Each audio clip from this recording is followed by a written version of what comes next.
ખબર છે આ ગામમાં તો જગ્યા જગ્યાએ પાણી ભરાયા છે. હા એ તો એ લોકો પોતાની પાણીની પરબો પણ સાફ નથી કરતા અને એમની નાળીઓમાં કેટલું ગંદુ પાણી છે. હા અને રાત્રે લોકો સૂતા પહેલા ના તો મચ્છરદાની લગાવે છે ના તો એ લોકો અગરબત્તી સળગાવે છે. હા તો આપણા માટે આ બહુ જ સારી જગ્યા કહેવાય. આપણે અહીંગાડી આપણી પેઢીને આગળ વધારી શકીએ છીએ. હા એ ચલો તો જોઈએ કે અમારા કરડવાથી શું શું પરિણામ આવી શકે છે.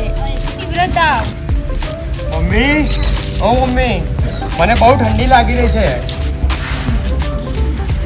અરે ઉભો રહો છોકરા, મારાથી ચલાતું નથી. અશક્તિ ફીલ થઈ રહી છે મને. અરે મારા તો પેટમાં બહુ દુખે છે, પેટમાં.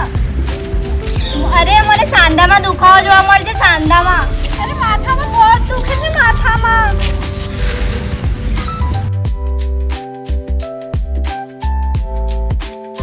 તમે એકવાર મલેરિયાનો ટેસ્ટ કરાવી લો.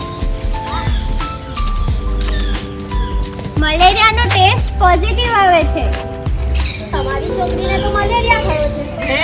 પણ તમે ચિંતા ના કરશો, જો તમે દવા નિયમિત લેશો તો એને સારું થઈ જશે. પણ તમારે ઘણી બધી સાવચેતીઓ પણ રાખવી પડશે.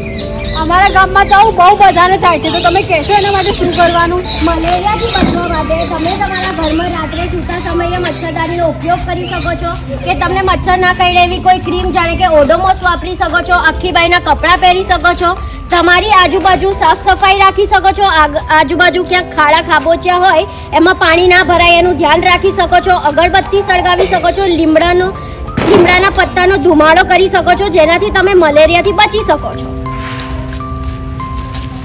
2 મચ્છરો પાછા આવે છે.